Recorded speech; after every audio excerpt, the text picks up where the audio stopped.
Muy buenas noches, querida iglesia. Dios les bendiga. Bienvenidos a nuestro estudio del Evangelio de Juan. Hoy vamos a continuar con la segunda parte de este tema que hemos titulado No se turbe vuestros corazón, más bien alegres.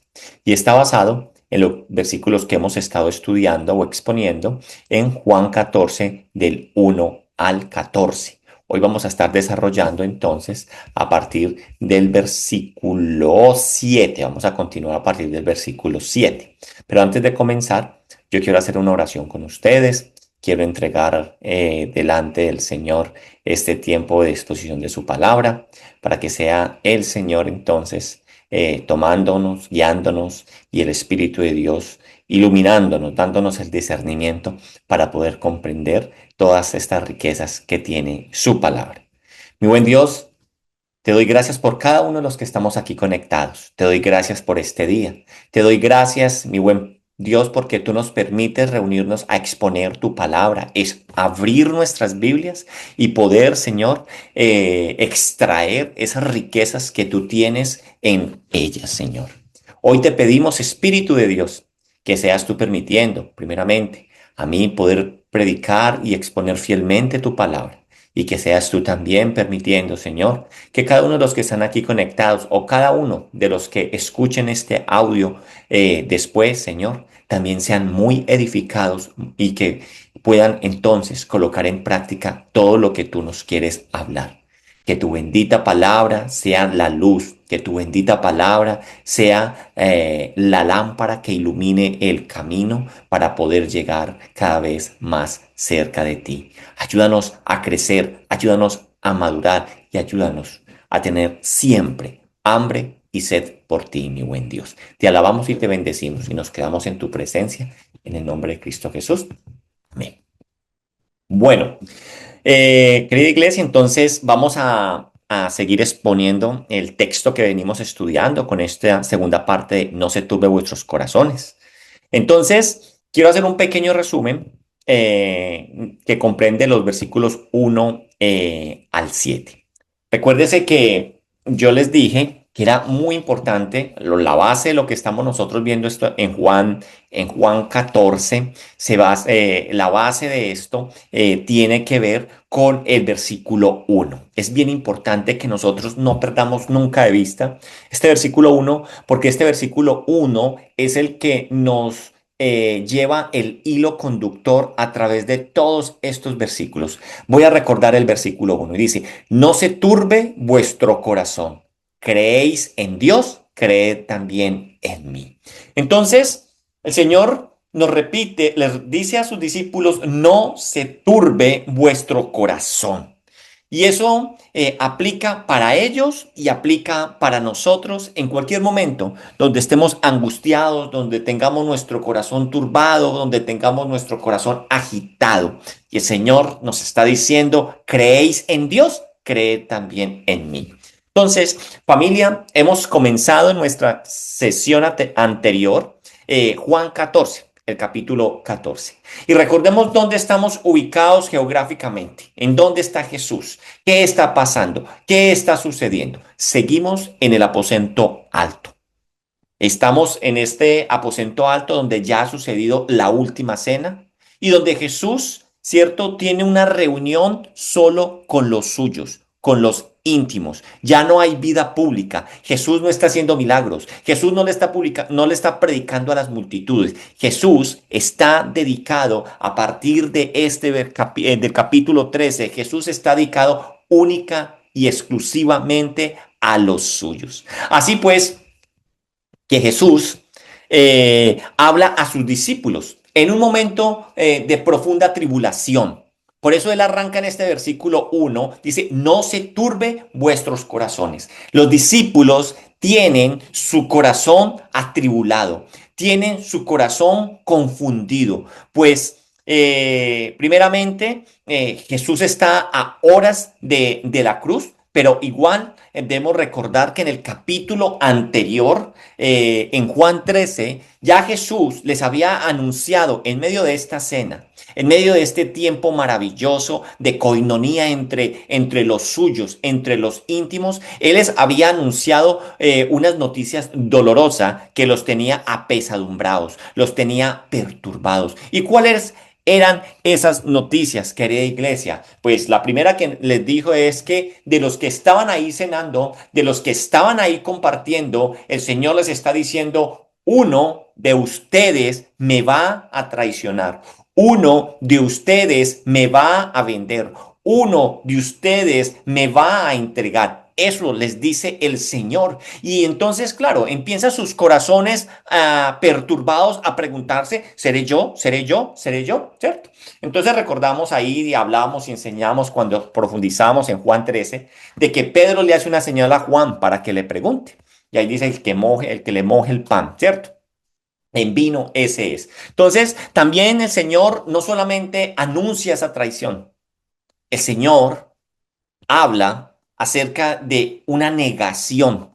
Y la negación venía de Pedro. Le dice a Pedro: Pedro, me negarás 3 veces antes de que cante el gallo. Y Pedro, pues, Pedro era el líder. Pedro era ese ejemplo que muchos lo tenían y el Señor le decía: Pedro, no te fíes mucho de lo que tú me estás diciendo, que hasta tu vida vas a dar por mí, porque te cuento que antes de que cante el gallo 3 veces, tú me vas a negar.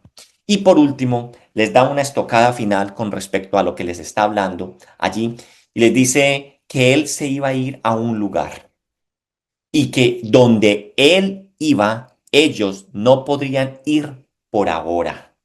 Entonces, esto dejó a los discípulos confundidos, los dejó temerosos, los dejó con el corazón destrozado. Porque recordemos, iglesia, de que eran unos hombres que habían dejado 3 años atrás todo por seguir al maestro, por creer en ese, decirlo así, en ese proyecto del reino de los cielos. Y ahora él les estaba diciendo: uno me va a traicionar, me va a entregar, uno me va a negar y me voy a ir y ustedes no van a poder ir conmigo por el momento. Entonces, ellos estaban destrozados y pensando: Perdimos, fue en vano todo lo que hemos hecho durante este tiempo". Sin embargo, aunque Jesús mismo, tenemos que entender que explicábamos, estaba también turbado en su corazón porque iba a enfrentar la cruz, iba a enfrentar el abandono del Padre, iba a enfrentar la ira allí en la cruz porque sobre él iba a cargar todos los pecados. En vez de él ser consolado, lo que estamos viendo al iniciar este capítulo es que él decidió consolar a los suyos y los consuela con un amor pastoral que vemos en el comienzo de esto, de este capítulo. No se turbe vuestros corazones. Creer en Dios, creer también en mí. Y en la última sesión que tuvimos, aprendimos que la base para poder enfrentar todo esto que ellos están enfrentando, toda esa tribulación, todo ese tiempo, ese momento de estar confundidos y temerosos y destrozados, la base para poder enfrentar las tribulaciones en nuestra vida no pueden ser las emociones, no pueden ser lo que nosotros estamos viendo, no puede ser lo que yo estoy sintiendo. Ahí es donde tenemos que parar y tenemos verdaderamente que entender que nuestra fe está en Cristo. ¿Y qué conocemos nosotros de Cristo? ¿Qué sabe usted de Cristo? Por eso Él los está invitando a creer en mí, creer en Dios, creer también en mí. No se turbe vuestros corazones, porque Él también recuerde que hay otra parte en el los versículos que dice que no temáis al mundo, yo he vencido al mundo. Entonces, decíamos que en medio de estos primeros versículos del 1 al 7, en este capítulo 14, Jesús entonces para confortarles su corazón, Jesús les ha hablado de 3 verdades que traen consuelo para sus vidas. 3 verdades que también se aplican a traer consuelo a cada uno de nosotros. Dios les dice, Jesús, perdón, les dice que Él no los iba a abandonar, sino que Él más bien se iba a preparar lugar en la casa del Padre. Familia, cuando hablábamos de esto, estábamos diciendo que su partida tenía un propósito y era un propósito redentor. Y ese era el de abrir el camino para que sus discípulos pudieran tener esa morada interna con Dios. Él iba a abrir el camino a través de la cruz para que usted y yo pudiéramos llegar. Así que ahí vimos la otra verdad, y era que esa separación era una separación temporal. Por eso le decía a los discípulos en el capítulo 3, decía que a donde él iba no podían ir por ahora, porque primero le era necesario enfrentar la cruz. Entonces, él decía que esa separación era temporal, porque él iba a volver y los iba a llevar para estar con él, no por 2 o 3 años, sino para siempre. Y esta debe ser la esperanza de nosotros, de los creyentes, saber que no es simplemente ir al cielo, sino estar nosotros eternamente con Cristo. Y la última verdad que trae consuelo en nuestros corazones es que la llegada a esa morada donde Él va está asegurada. ¿Por qué? Porque Él mismo nos dijo que Él era el camino. Él declara, yo soy el camino, la verdad y la vida, y nadie viene al Padre sino por mí, nos dice en el versículo 6. Lo cual nos deja claro, o hablamos en aquel momento, que no hay otro medio de salvación, no hay otro medio de cómo usted y yo poder llegar al Padre, sino a través de Cristo Jesús. Porque Él es el camino, Él es la verdad y Él es la vida, familia. Ahora, avancemos y aquí estamos entrando ya entonces en lo que concierne a la segunda parte de lo que es este tema. Ahora, estas verdades de las que les he mencionado, que sé que llenan o deben llenar de consuelo el corazón de los verdaderos discípulos, solo se pueden creer y aceptar si entendemos quién es Jesús.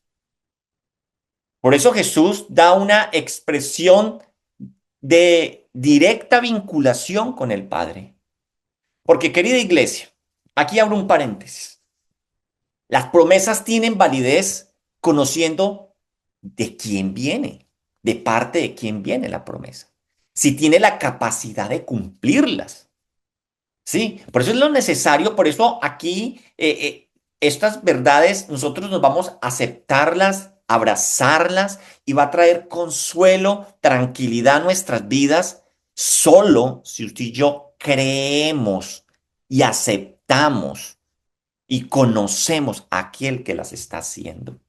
Porque aquí no es cualquier persona, no es una frase al aire, no es un cliché que el Señor nos está diciendo a nosotros, no se turbe vuestros corazones, confiar en mí, ¿cierto?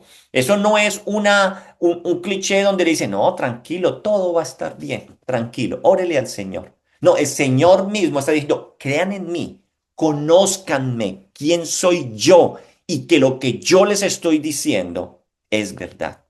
Porque no es lo mismo, ¿cierto? Que yo a ustedes, alguien tenga una promesa,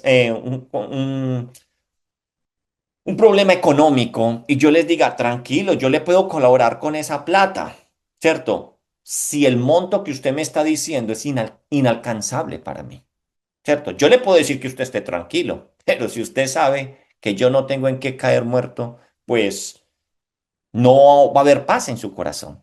Pero aquí nosotros, el que nos está diciendo, no se turbe vuestros corazones, es aquel que hizo los cielos y la tierra. Es aquel que abrió el mar en dos y pasó a su pueblo. Es aquel que con 10 obras maravillosas enfrentó a Faraón. Es aquel que alimentó su pueblo por más de 40 años en el desierto. Es aquel que les prometió una tierra prometida a Abraham, a Isaac, a Jacob y la cumplió aún cuando los sacó de la esclavitud de Egipto. Es entender, por eso él dice, creer en Dios, creer también en mí, porque tales promesas yo también, que como las ha hecho el Padre, yo las he de cumplir. Entonces, el versículo 7 nos dice lo siguiente, si me conocéis, por eso aquí es solo pueden ser verdaderas en nuestro corazón, solo si se pueden creer y aceptar y si entendemos quién es Jesús. Entonces, el versículo 7 nos dice, si me conocéis, también a mi Padre conoceráis. Y desde ahora le conocéis y le habéis visto. Ahora bien, el Señor dice esto y aquí algo que nos va a dar a entender, o algo que vamos a ver, perdón, es que Felipe entendió bien lo que el Señor les acababa de decir. Por eso muy posiblemente en su mente él empieza a cavilar. ¿Cómo? ¿Cómo lo hemos visto? ¿Cómo así que en dónde lo hemos visto?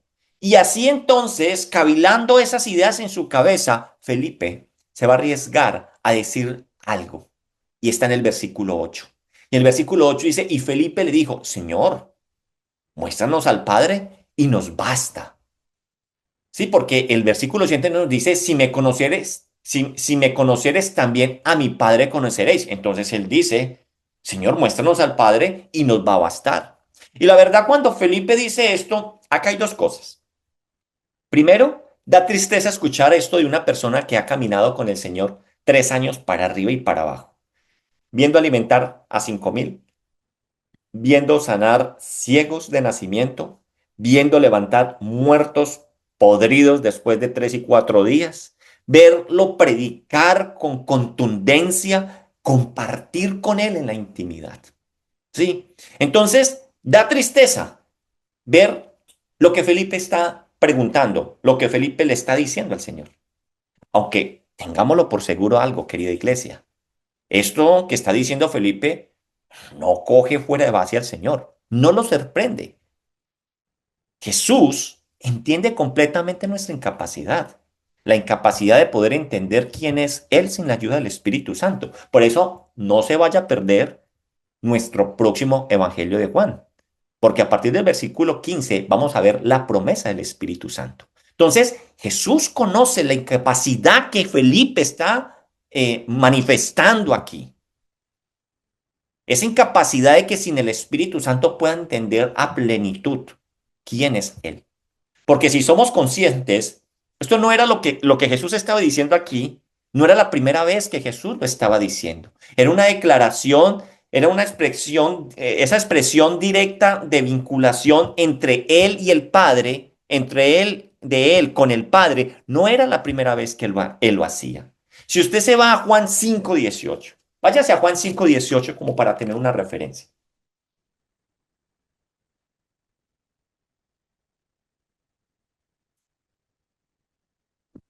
Juan 5:18 dice, por esto los judíos aún más procuraban matarle, porque no solo quebrantaba el día de reposo, sino que también decía, ¿quién? Jesús, que Dios era su propio Padre, haciéndose igual a él.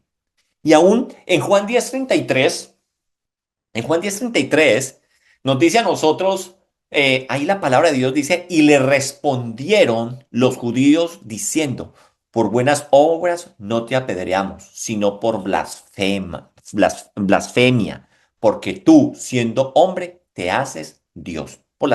Lo que él estaba diciendo. O sea que estas expresiones de directa vinculación con el Padre no eran nuevas.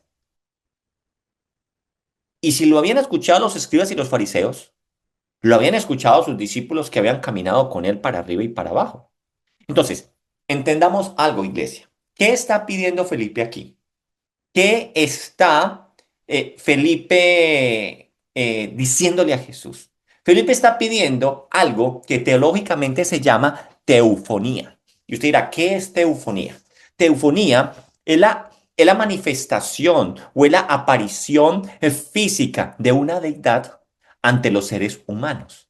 En contextos bíblicos, cuando nosotros leemos la palabra de Dios, hay ejemplos comunes que incluyen como por ejemplo la zarza ardiente ante Moisés o por ejemplo la columna de nube que guiaba a los israelitas por medio del desierto. Eso es una teofanía. Y él está pidiendo, muéstranos al Padre y nos basta. Entonces, lo que está Felipe pidiendo ahí en ese versículo que estamos leyendo es una manifestación visible de Dios. Eso es lo que él dice, "Sí, Jesús, muéstranos una manifestación visible de Dios y eso nos basta. ¿Qué dice Felipe? Muéstranos el Padre y nos basta. Ver al Padre bastaría para darles tranquilidad. Y ojo que aquí quiero hacer un paréntesis o quiero que tomamos el detalle de algo ahí en ese versículo. Muéstranos al Padre. Felipe no le está diciendo, muéstrame al Padre. Él dice, muéstranos. Ojo al detalle. Felipe no está hablando solo por él. Lo que estamos viendo acá en el pronombre plural es muestra que nos está sugiriendo es que Felipe está hablando por todos ellos. No está hablando a título personal. Bien, ustedes tengan en cuenta eso. Felipe no está diciendo muéstrame, o sea, muéstranos a los que están ahí sentados en ese aposento alto. Volvamos al texto. Muéstranos el Padre y nos basta. Y en eso Felipe tiene razón. Y ese es el punto principal que se desencadena desde el versículo 1 de esta enseñanza. La tribulación se soporta, la tribulación que tienen los discípulos, que tiene Felipe, se soporta única y exclusivamente conociendo plenamente quién es Dios. Por eso, lo que Él está pidiendo tiene razón. Y eso es lo que Él quiere y está pidiendo, no solamente para Él, sino que lo está pidiendo para todos. Eso es lo que quiere. Entonces, Felipe está confesando con sus labios no solamente algo que él no está viendo, algo que también por el pronombre plural estamos viendo que está confesando a nombre de todos. Confiesa su fracaso de no poder haber visto la revelación del Padre en el Hijo. Eso es lo que a nosotros nos está mostrando Felipe. Felipe nos está mostrando eso. ¿Y qué no había entendido Felipe y qué no habían entendido los que allí estaban? Que se les había dado el mayor privilegio que cualquier hombre en la historia hubiera querido tener. Que hubiera querido tener Abraham, Moisés y cada uno de los profetas mayores y menores. Sí, llámelo como lo llame. ¿Y cuál era lo que nos dice a nosotros que ellos tuvieron la experiencia de caminar con el Dios mismo para arriba y para abajo? Mire, Juan 1:18. Juan 1:18. En Juan 1:18 dice la palabra de Dios, a Dios nadie le vio jamás. El unigénito Hijo que está en el seno del Padre, Él le ha dado a conocer. O sea, es Jesús el que nos da a conocer quién es el Padre. Entonces, el privilegio de tenerlo entre ellos, que Jesús era Dios hecho hombre, lo que nos está diciendo este versículo. A los que puedan colocar la cámara, yo les agradezco que la puedan prender para poderles ver un poquito mejor. Listo. ¿Y qué otro privilegio? El otro privilegio que vemos aquí está, váyase a Juan 1:1, el verbo eterno enfrente de ellos.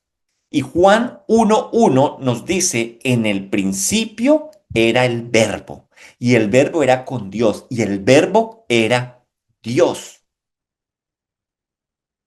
Y ese verbo eterno enfrente de ellos se completa en Juan 1:14. Y aquel verbo, que era Dios, fue hecho carne y habitó entre nosotros y vimos su gloria como del unigénito del Padre, lleno de gracia y de verdad. Entonces, mire lo que la palabra nos ha dicho, lo que Juan mismo nos ha narrado, y si usted quiere completarle, le quiero dar este otro versículo, Colosenses 1:15, si quiere escríbalo y después va y lo ve. Dice, Él, o sea, Cristo es la imagen del Dios invisible, el primogénito de toda creación. Así que, querida iglesia, aquí hay que entender algo importante. Sin la acción del Espíritu de Dios en nuestro ser, el hombre es un completo ciego de las verdades espirituales. Bien lo dijo Pablo a la iglesia de Corinto en 1 Corintios 2:14. Pero el hombre natural no percibe las cosas que son del Espíritu de Dios, porque para él son locura y no las puede entender, porque se han de discernir espiritualmente. Entonces, lo que nos dice es literalmente, sin el accionar del Espíritu de Dios en nuestras vidas, literalmente puede Dios estar frente a ti y haber convivido aún con él 3 años para arriba y para abajo y no caer en cuenta de que Jesús era Dios hecho hombre. ¿Ok? ¿Hasta ahí bien? Sigamos. Versículo 9. Jesús les dijo, tanto tiempo, le va a contestar a Juan, perdón, a Felipe, tanto tiempo hace que estoy con vosotros y no me has conocido, Felipe. Como vimos cuando estuvimos estudiando el capítulo 13 y por lo que vemos acá en que Felipe no está hablando solamente por él, sino también por todos los que están ahí. Estos 11 que quedaron ahí, porque ahí ya no está Judas, Judas ya se fue. Estos 11 no estaban muy lejos del pensamiento de Judas Iscariote. No que lo fueran a entregar, pero recuerde que el trasfondo de Judas era que Judas estaba decepcionado de quién era Jesús. Lo cautivó su mensaje, lo cautivó su estilo de enseñar. Pero, ¿qué estaba esperando Judas?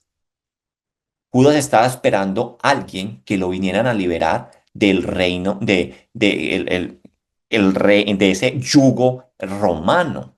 Y Judas estaba esperando un puesto importante dentro de ese reino. Y al sentirse defraudado, entregó a Jesús.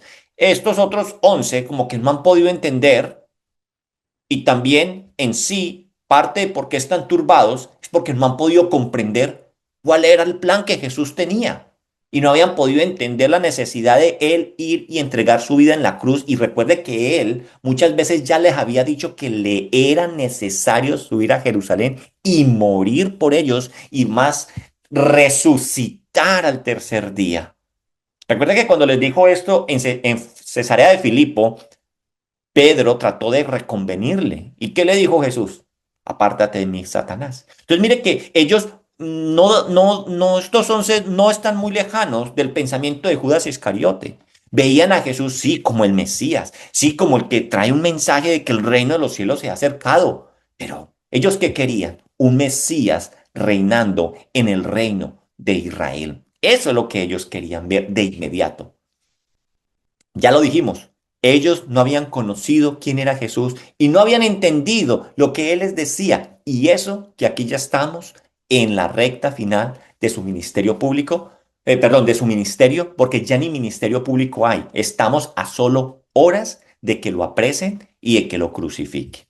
Entonces, Jesús le va a repetir algo a Juan, perdón, a Felipe, estoy en Juan, el que le dice, Felipe, el que me ha visto a mí, Felipe, ha visto al Padre, ya lo he dicho, ya lo he repetido. ¿Cómo pues dices tú, muéstranos al Padre, Felipe?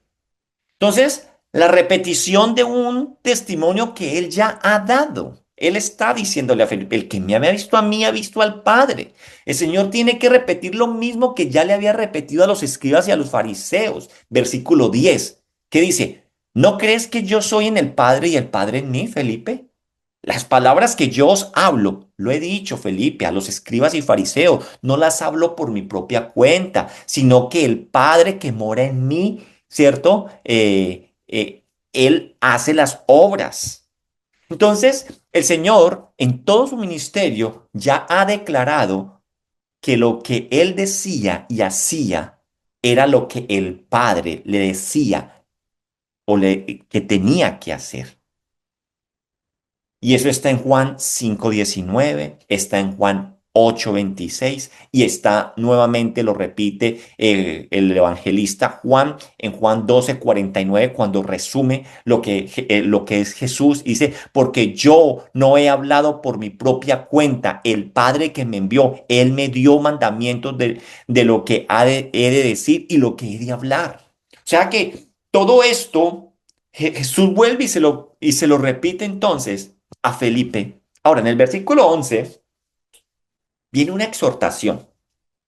Es una exhortación que le dice lo siguiente, creedme que yo soy en el Padre y el Padre en mí. De otra manera, creedme por las mismas obras.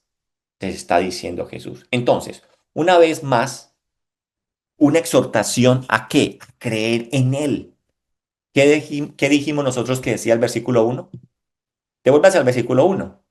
No se turbe vuestros corazones. Creer en Dios, creer también en mí. Aquí el versículo 11 entonces nos dice a nosotros, creed que yo soy en el Padre y el Padre en mí. De otra manera, creedme por las mismas obras. Entonces, una vez más está esto, porque familia, solo, vuelvo y repito, si se entiende quién es el que está dando las promesas, si se entiende quién es Jesús, podrán tomar las palabras que Él ha dado para que no se turbe sus corazones y se conviertan en realidad. Versículo 1 no lo conecta. Y en el versículo 1, cuando hablamos de esto, Jesús cuando dice, creen en el Padre, crean también en mí. Al pueblo le era fácil creer en Dios. Para ellos les era fácil creer en el Padre. Pues los judíos conocían a ese Dios que los había sacado de Egipto, a ese Dios que los había conducido por el desierto, a ese Dios que les había alimentado, a ese Dios que cuando tuvieron sed clamaron y les dio agua de la roca. Ellos creían en Dios, les era fácil creer en Dios. Y Jesús lo que está diciendo, si ustedes creen en Dios, ahora lo que le está diciendo, creedme también, creed también en mí. Pero, ¿qué pasa aquí? Ellos, ¿por qué no podían entender lo que Jesús les estaba diciendo? Primero, pues ya hemos hablado, les falta discernimiento por el poder del Espíritu Santo, pero humanamente, cuando ellos querían traer lógica a sus mentes, su mente les explotaba, les hacía cucú, cucú, cucú. ¿Por qué? ¿Por qué les hacía eso? Porque tenemos que entender el background de los judíos, tenemos que entender el background de este pueblo, lo que colocarnos en sus zapatos. Y es que recuerde que la nación de Israel se caracterizaba por algo muy peculiar con base a todas las otras diferentes naciones. Ellos eran monoteístas y ellos estaban arraigados en ese monoteísmo que ellos tenían y eso les daba dificultad poder entender el Padre y el Hijo y el Padre y el Hijo uno somos y ahora después vamos a hablar del Espíritu Santo. Entonces, en ese momento, para poder percibir la relación trinitaria con nuestro Dios, a ellos no les daba eso. Sí, no les daba eso. Entonces, esta incredulidad de sus discípulos es la misma que también tenían los escribas y fariseos. Juan 10:38. Juan 10:38 dice, mas si las hago, aunque no me crean a mí, creed en las obras, por- para que conozcáis y creáis que el Padre está en mí y yo en el Padre. Juan 5:36, mas yo tengo mayor testimonio que el de Juan, porque las obras que el Padre me dio para que cumpliese, las mismas obras que yo hago, dan testimonio de mí, que el Padre me ha enviado. Sí, ese es Juan 5:36. Entonces, Juan 14:11 nos está diciendo, creedme que yo soy en el Padre y el Padre en mí. De otra manera, creedme por las mismas obras. Jesús le está repitiendo entonces las mismas palabras que ya le he dicho a escribas y fariseos. Como finalizábamos cuando estudiamos el capítulo 13. ¿Qué hace la diferencia entre un discípulo del Señor y un incrédulo? La obra de Dios, el obrar de Dios, ¿cierto? En cada uno de nosotros. Bien, yo veo que ahí me están levantando la mano, Jaime y Kate. Al final, cuando termine, abrimos entonces. Escríbame si quieres la pregunta en el chat y al final entonces damos la palabra y podemos preguntar. Listo, pero no se les olvide, escríbanla para que no se pierda. ¿Correcto? Entonces, ahora bien, querida iglesia. El Señor termina esta consolación, no se turbe vuestros corazones, haciéndoles entender que ellos tienen una misión a cumplir, ¿cierto? Y esta misión a cumplir es viene, es hasta que Él venga por cada uno de nosotros. Y esa misión tan maravillosa que las obras que se harán, dice, serán mayores que las que hizo el Señor. Versículo 12. Dice, de cierto os digo, dice, oído, oído, el que cree en mí, las obras que yo hago, él las hará también, y aún mayores hará, porque yo voy al Padre. Entonces, al que cree en mí, dice el Señor, oído, oído, aquel que cree en mí, Dios le tiene una promesa. Y ojo, ojo con esto, porque este versículo a veces es mal interpretado. Esta es una promesa que no es exclusiva ni para los apóstoles, ni exclusiva para la primera iglesia del primer siglo. Es para aquellos que creen en el Señor. ¿Qué dice él? El que cree en mí, las obras que yo hago, él hará también y aún mayores. Que cree en mí, ¿cierto? Porque yo voy al Padre. Y ojo con esto que les dije. Acá hay un ojo. Este ojo es que muchos han tomado este pasaje o este versículo para fantasear con poderes místicos, porque al ser humano le encanta el misticismo, le encanta el ocultismo, le encanta así lo sorprendente, lo sobrenatural. Y a veces vamos detrás de eso y no detrás de la verdad. Y en esto que está hablando aquí el Señor en el versículo 12, en esto muchas veces muchas iglesias que les encanta hacer show quieren respaldar toda esa cantidad de actividades showceras que a veces se tienen. Y por eso entonces, cuando decimos que aún mayores hará, no, no, entonces declárelo, declárelo porque la palabra de Dios dice que aún cosas mayores nosotros hará. Entonces declárelo que eso va a suceder, ¿cierto? Esto de, recordemos algo, querida iglesia, Dios es soberano. Y usted no tiene que estar dándole órdenes, declarándolo ni nada para que el Señor obre. El único que tiene poder con su palabra para declarar y hacer es Dios. Él lo puede hacer. Él hace milagros. Sí, pero muchas veces nosotros queremos tocar este versículo y aún cosas mayores, entonces hay que declarar lo que va a suceder, entonces el de sanar, el de hacer milagros y milagros más grandes, más sorprendentes que los que Jesús hizo. Pero familia, seamos sinceros, nadie ha hecho milagros más grandes que lo que el Señor ha hecho. Nadie hoy en día ha podido alimentar más más de 25.000 personas con un puñado de panes y con solamente pocos peces. Nadie ha podido darle la vista a un ciego de nacimiento. Nadie ha podido darle vida a un muerto que está en descomposición después de 4 días, como Jesús lo hizo con Lázaro. Y a veces fantaseamos con este versículo que aún cosas mayores nosotros hacemos. Así que sin duda, el Señor no se está refiriendo a ese tipo de milagros, no se está refiriendo a ese tipo de poder aquí. Las obras mayores no son en poder, sino en extensión, en extensión. Juan 5:24.